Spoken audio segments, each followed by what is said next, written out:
Social Galactic is the social media platform associated with Unauthorized TV, so please subscribe and then you can join.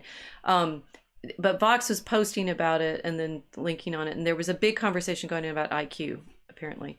And I think within Vox's streams, I realized, oh no, there was something else going on than what actually happened in the Social Galactic conversation. But you almost invariably, someone brings up IQ, and then there's a long, sort of list of everybody saying what theirs is. Yeah. And the sort of problem of what Vox is calling the midwit, who is usually in the tested range around 130. Everybody calculates. See, I don't like leading. She's eating a lolly.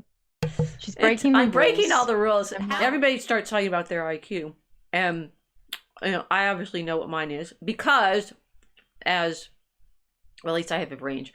Because Vox always talks about how those of us who are Gen X, therefore older than you, were tested constantly as we were growing up, and that the standardized tests that we got were actually convertible into IQ scores, because the tests that we were given, like the PSAT and the SAT, and then I was in grad school, so I also took the GRE, which was the SAT again, basically, can convert into IQs.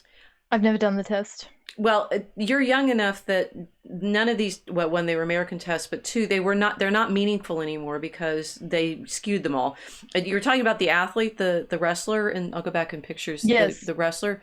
Just today, I saw a headline saying our National Collegiate Athletic Association, the NCAA, that regulates the participation of our varsity athletes in sports, has ceased requiring the SAT as a standard.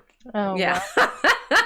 So it's like it's like talking about cutting gazillion different ways in terms of states. It's like saying, oh, you're saying that athletes aren't able to do well enough on the SAT? Really? I thought that was supposed to be a thing that we were never allowed to say because they're the dumb jocks, don't you know? It's like, I cannot believe they did that. So, but it's this horrible anxiety now. If we're supposed to have status but not have status. We're supposed to be testable for one kind of status, the IQ stuff, but yes. And athletic status is supposed to be real and transferable into actual winning at sports. But no, you can. It's like we're in a very funny time when, like, which status are we allowed to assume and hold? And of course, one of the things that we're in our little corner of the internet frustrated and furious about is how people who have none of that skill status or social, responsibility status are trying, like it's caricature this teacher in the Breakfast Club movie, simply assert it and wield it because they're in a particular institutional position. I can't keep high status with my mouth full of a lozenge so that I don't cough at you. All of our streams always become so meta. Why is this happening? It's weird. Every single week something happens. It's great. No, it's the demanding of status because you're in an institutional position. I think this is why I had such a problem with the high school environment too, because I feel like in my conception of people that are in a position of authority or in a position of leadership, like you are with the stream, to carry the stream, you're getting us through these huge long format conversations, which get very complicated and abstract sometimes because we're using images and referencing things. You're carrying it and you're responsible for carrying it. So, like, following somebody who is acknowledging that they have a responsibility, there is a respect there. It's like the way that the high, that high school setup is, that it felt like being supervised without any of that same investment from the authorities that were involved in supervising everybody on the bottom. That's a good description of when institutions are failing, because they all had this feeling, and I went to a lot of them. Yeah. It was not an unwillingness to learn, as I'm sure you can assume. The problem I had with them was that they did not encourage risk-taking in the way that I felt needed to happen to unleash potential intelligence and creative energy. And then there were the artificial social hierarchies because they weren't related to life outside of this particular environment. It was sterilized of the reality of class outside. I mean, that everyone has to put on a uniform in Australia. See, it's different here than for Americans. Everybody's put into a uniform if they're in a public school here. So we don't go in casual clothing. So the idea is to kind of eliminate any markers of inequality. So you take people's status from outside the institution and demand that it's left outside, and then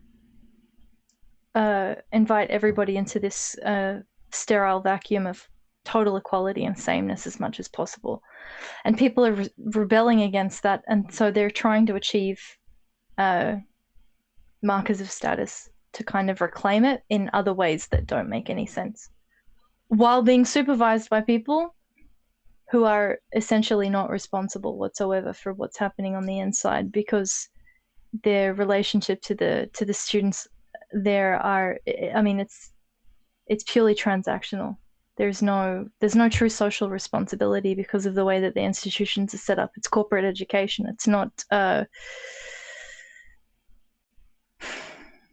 religious or So I was acting earlier, sort of, right? And it's like the because you can't, I mean, we all experience the higher status and low status, and there is this sort of traumatic problem. We've been playing with it a little bit, you know, when the saying how hard it is in the role that we're used to having changing. But with Trading Places, they're saying, could you change your entire social status? And what would you do? Would the Dan Aykroyd character even thrust out into poverty and having to make his way on the streets and meeting the Jamie Lee Curtis character, right? Whether we are born into our social status or whether we are, you know, whether we're born into it because it's right and natural to us to have that status, or whether we are accidentally born into a particular social status, but it's not necessarily the one that is most natural to us, which is that. I mean, it's the nature nurture debate, right? So can you actually change your social status at all? That's the premise that the old men who are making the bet are testing, right? Is the Eddie Murphy character poor because he's stupid? Or is he poor because it's an accident of circumstance? And is the Dan Aykroyd character rich because he's smart or because it's an accident of circumstance? And that yes, that's exactly it with the IQ debate. I mean, the thing that Vox, you know, has frequently said, and I can, you know, humbly verify as a problem, is having a high IQ as such is not necessarily a great guarantee of social success, because you basically end up with nobody understanding what you're talking about. I mean, actual social success is more at that, quote, midwit 130 level, because one, a lot of people can understand you.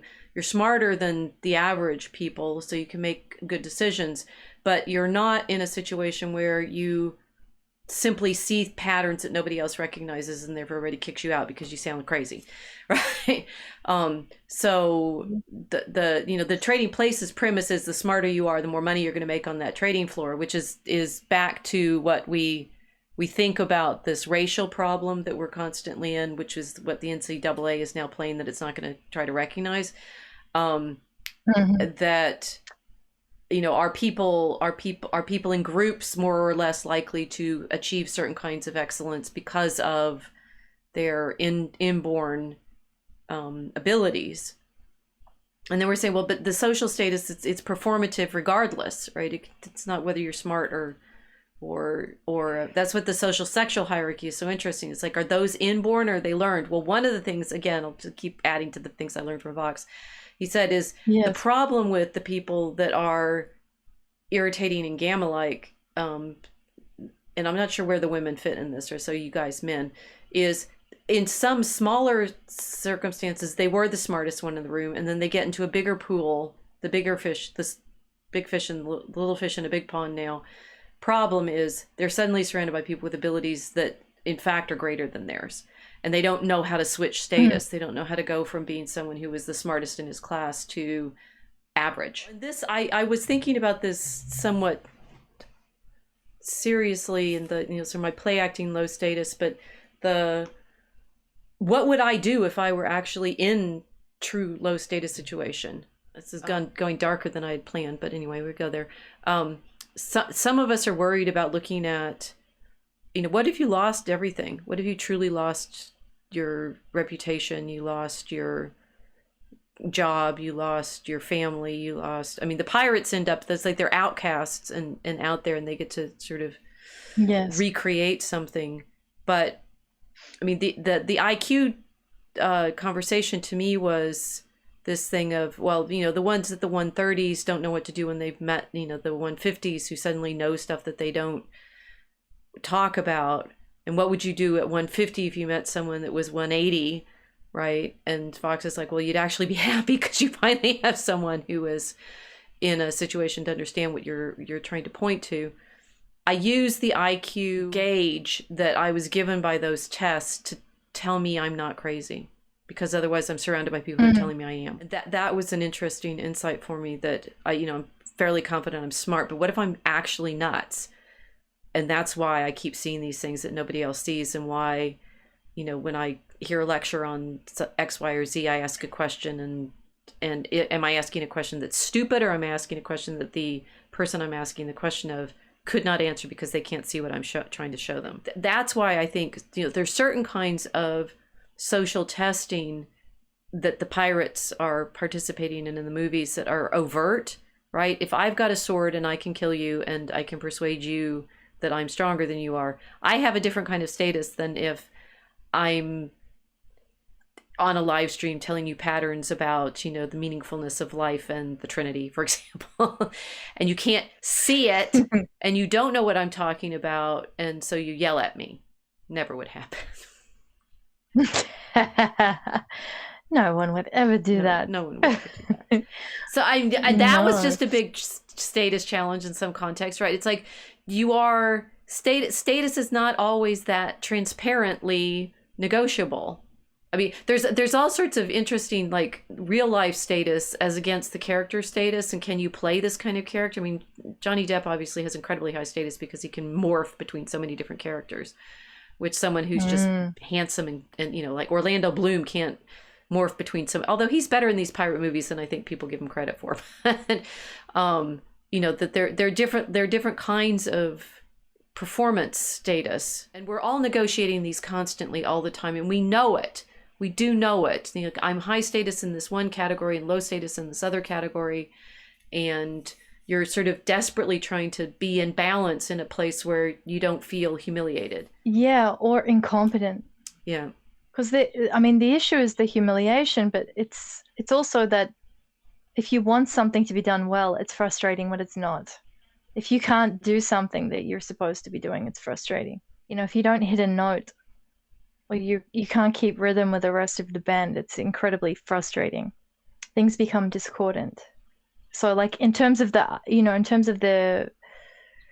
challenge that we've had with the poetry, there's been an incredible amount of pressure having to keep up with the rest of the room during those tea times.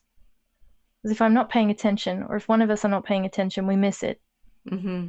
Because things are going very, very fast.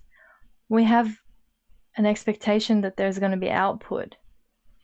So even if we're saying crazy things, or the suggestions are not quite right, we want to maintain a level of output there. And maybe that's the other issue too. It's a lot of the status problems that we have now are based only on avoiding embarrassment, but not necessarily anybody assessing what the output is of people in particular positions. Yes. Well, so now, but the thing is, now you're actually, for me, in very comfortable and familiar territory, because I make myself embarrassed all the time.